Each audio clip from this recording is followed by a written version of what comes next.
அற்புதங்களின் தேவனாம் ஆண்டவர் இயேசுவின் நாமத்தில் அன்பானவர்களே உங்களை வாழ்த்துகிறோம். தேவனுடைய வசனம் ஒவ்வொரு நாளும் ஆவியானவர் எங்களுக்கு கற்றுக் கொடுக்கிற அந்த சத்தியங்களை உங்கள் இதயங்களிலே விதைக்கும்படி செய்கிறார். அது ஒவ்வொரு நாளும் ஒவ்வொரு வித்தியாசமான ருசியுள்ள பதார்த்தம் போல தேவனுடைய வசனம் உங்களிடத்தில் வருகிறது. இதை நீங்கள் கேட்டு அந்த வார்த்தையின்படி வாழ அர்ப்பணிக்கும் போது அதனுடைய அற்புதங்களை காண்பீர்கள். இதை நீங்கள் இன்னும் அநேகம் பேர் கேட்கும்படி அவர்களுக்கும் இந்த நிகழ்ச்சிகளை நீங்கள் அறிமுகப்படுத்த வேண்டும். தேவ நாமம் எங்கும் உயரட்டும். நீதிமொழியின் புஸ்தகம் 11ஆம் அதிகாரம் 22வது வசனம். மதிகேடாய் நடக்கிற அழகுள்ள ஸ்திரீ பன்றியின் மூக்கிலுள்ள பொன் மூக்குத்திக்கு சமானம். பைபிள் எப்படி எச்சரிக்கிறது என்று கவனித்து பார்த்தீர்களா? அழகு என்பது தேவன் கொடுத்த மகா பெரிய கிருபை.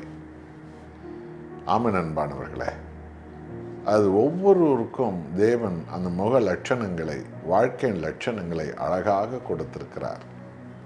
ஆனால் அந்த அழகை மதிகேட்டுக்கு பயன்படுத்துகிற ஒரு பெண், பித்தலாட்டத்துக்கு பயன்படுத்துகிற ஒரு ஆண், அக்கிரமத்துக்கு பயன்படுத்துகிற ஒரு தலைவன், கெட்ட நடத்தைக்கு பயன்படுத்துகிற ஒரு மகன், ஒரு மகள், மதிகேட்டுக்கு இதை பயன்படுத்தும் போது அது என்னவாய் மாறுகிறது என்றால், பன்றியின் மூக்கில் ஒரு பொன் மூக்குத்தியை போட்டாலும் அழகு பார்த்தாலும் அந்த பன்றி தன்னுடைய மூக்கை எங்கே கொண்டு போய் வைக்கிறது பார்த்தீங்களா? சாக்கடையில் தான் வைக்கிறது.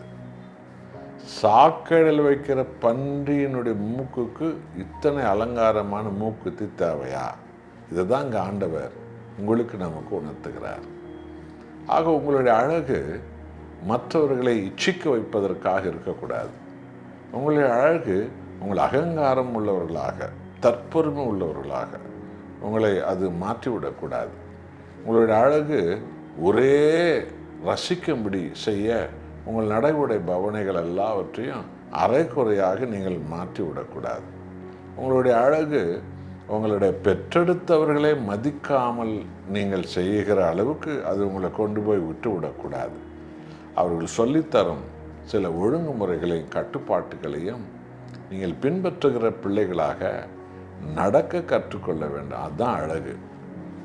கீழ்ப்படுதல் பெரிய ஒரு அழகு. உத்தமம் எத்தனை பெரிய அழகு. உண்மையாக இருப்பது எவ்வளோ பெரிய உன்னதமான ஒரு அழகு தெரியுமா? நீதியாய் நடப்பது, அன்பாய் இருப்பது, இது தூய சிந்தையோடு வாழ்வது தேவனுடைய ஆவிக்குரிய ஒரு அழகு. இந்த அழகை எல்லாம் நாம் பின்பற்றுவோம் என்று சொன்னால் தேவனுக்கு மகிமை செலுத்தும் வாழ்க்கையாக அது மாறும். ஆகவே பன்றியின் மூக்கில் போட்ட மூக்குத்தி போல நாம் வாழ்ந்து விடாதபடிக்கு மிக எச்சரிக்கையாக விசுவாச வாழ்வையை காத்துக்கொள்வோமா?